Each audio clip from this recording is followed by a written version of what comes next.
Donc, je suis maman aujourd'hui de 4 enfants. À ma deuxième grossesse, je pensais vivre la même chose, d'un enfant en pleine santé, d'une grossesse qui allait très bien se passer. Et finalement, patatras. À la naissance, on a été pris d'urgence dans un système un petit peu auquel on ne s'attendait pas du tout, puisqu'en fait, j'ai donné naissance donc, à mon deuxième garçon qui est multi-handicapé et qu'on a en fait, découvert au moment de l'accouchement. Ça a complètement changé et bousculé tous les codes de ma vie personnelle et professionnelle. Il a eu un peu moins de 2 ans. J'ai voulu justement tout rechanger, tout arrêter. Il y a eu un énorme tsunami qui était passé. J'avais un vrai manque dans cette nouvelle vie de maman et en plus maman d'un enfant multi-handicapé qui a des besoins spécifiques particulier et j'avais pas en fait un espace où moi je puisse me sentir bien, confortable, où je puisse rencontrer d'autres parents qui vivent la même chose que moi. Et en fait, j'ai trouvé aucun lieu qui justement réponde à cette problématique d'inclusion. Mon grand qui était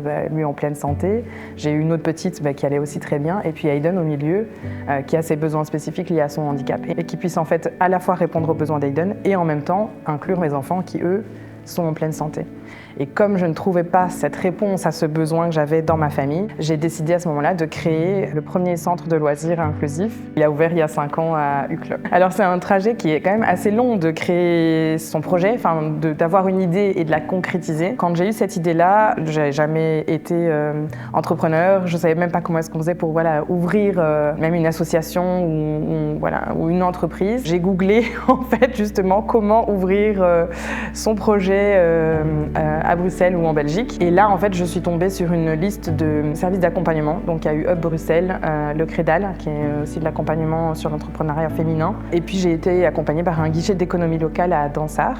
Cette espèce de nouveau microcosme comme ça que j'ai commencé un petit peu à créer m'a aidée à justement passer de l'idée à la réalisation. Ça, c'est vraiment les premières étapes qui ont fait que j'ai pu construire toute la théorie. Faire un plan financier, aller chercher les moyens nécessaires, trouver un local, tout ce qu'il faut pour ouvrir un premier centre.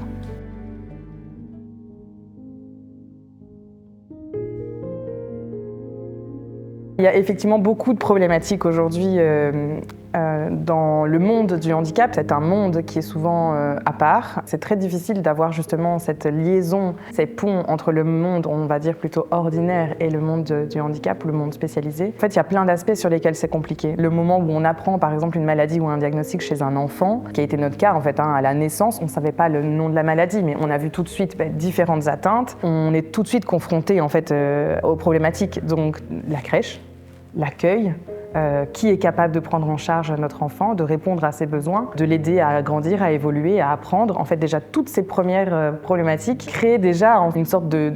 pas forcément d'exclusion, parce qu'aujourd'hui, on a beaucoup de services qui existent, et on a l'enseignement spécialisé, on a des crèches spécialisées, mais c'est très peu de choses, finalement. Et donc, dès l'enfance, on a cette vraie problématique matérielle, adapté, qui coûte très cher, qui n'est encore pas forcément toujours entièrement remboursé. Tout ce qu'il faut mettre autour, tout ce que ça implique dans la famille, dans l'accompagnement médical, paramédical. Et puis après, passer, on va dire, les premières années qui peuvent être parfois un petit peu plus compliquées quand il y a des maladies plus importantes et graves. Après, il y a toute la question de l'école, la pré-école, l'intégration sociale dans le travail. Il manque en fait encore aujourd'hui tellement de choses et d'aspects pour pouvoir faire en sorte d'être une société réellement inclusive, ou en tout cas de tendre vers ça, qu'il y a, je pense, différents points sur lesquels on doit agir. Et le monde d'Aiden, l'idée c'était vraiment déjà de faire un premier espace sur du loisir. Donc on est vraiment plutôt sur justement en dehors de tout ce monde médical, paramédical, de prise en charge, etc.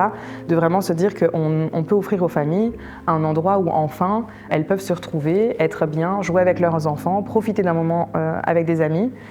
Et en même temps peut-être rencontrer d'autres enfants, d'autres parents qui vivent la même chose aussi. Et puis c'est un premier point aussi, je pense, pour visibiliser le handicap, puisque nos équipes, elles sont elles-mêmes en situation de handicap à plus de 65%. Donc ça permet aussi de montrer cette intégration aussi au niveau social et au niveau du travail qui est hyper importante. En fait, on a tous une place dans la société, mais il y en a certains, ils ont besoin d'un petit peu plus d'adaptation ou d'aide ou d'accompagnement pour pouvoir le faire.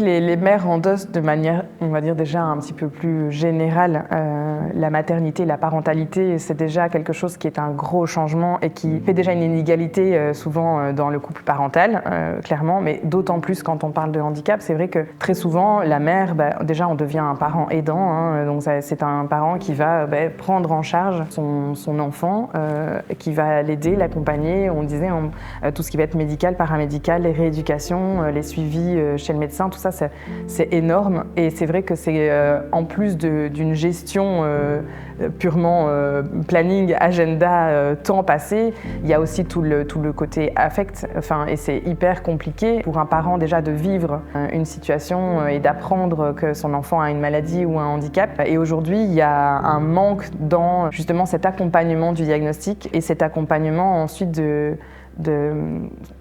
ce nouveau monde qu'on découvre, hein, parce qu'on nous apprend que son enfant a une maladie ou un handicap, d'un coup c'est quand même quelque chose qu'on ne connaissait pas. Il n'y a pas d'accompagnement psychologique. Il devrait y avoir quelque chose d'obligatoire en fait à l'hôpital quand un médecin nous annonce votre enfant a ça. À côté, on devrait d'office être accompagné, même si à ce moment-là on n'en a pas forcément besoin. Enfin, on pense qu'on n'en a pas besoin. Je pense que ça devrait être obligatoire. Ce qui se passe, c'est que souvent on diminue sa carrière, ou on la met un peu de côté, on diminue ses heures. On adapte son temps de travail. Ça fait que nous-mêmes, forcément, on devient un petit peu plus exclus. On peut moins participer au niveau cercle social, amis, sorties, etc. Culturel, ça devient forcément plus inaccessible et plus compliqué. Et puis après, ça fait un peu l'effet boule de neige. Et c'est vrai que très souvent, on a tendance à prendre soin des autres et surtout à prendre soin de ses enfants. Et en fait, on passe très souvent en dernier. Et donc tout ce qui va être répit au niveau des familles et des parents, c'est un peu la dernière roue du carrosse. C'est vrai que pourtant, c'est indispensable.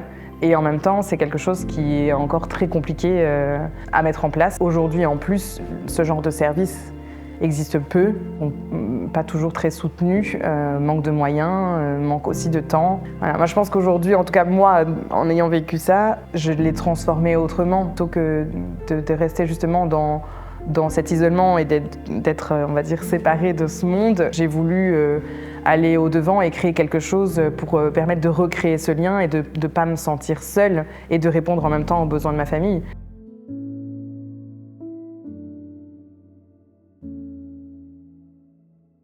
Maintenant, il y a un statut, par exemple, qui existe pour la personne qui est aidante, mais ce statut n'apporte rien, à part qu'on puisse dire qu'on est aidant. On peut peut-être avoir l'un ou l'autre accès ou réduction sur quelque chose, mais je veux dire, il n'y a pas une aide. Je veux dire, dans ce sens-là, déjà, le premier soutien qui devrait être fait, c'est de pouvoir soutenir même financièrement et de dire, OK, vous avez droit à une compensation de temps ou à quelque chose, parce qu'en fait, là, vous répondez à quelque chose auquel nous, on ne sait pas répondre en tant qu'État. Donc, on vous soutient, on vous aide à le faire, parce que même ça met des familles dans la précarité, parce que comment on fait financièrement, en fait, si on doit arrêter de travailler, si on doit prendre en charge son enfant, ou même si on doit réduire de moitié son salaire ou son temps de travail, comment est-ce qu'on fait ensuite pour compenser le reste? Et la vraie question, effectivement, c'est l'après. Les choses évoluent petit à petit, mais on est très, très en arrière encore, je pense.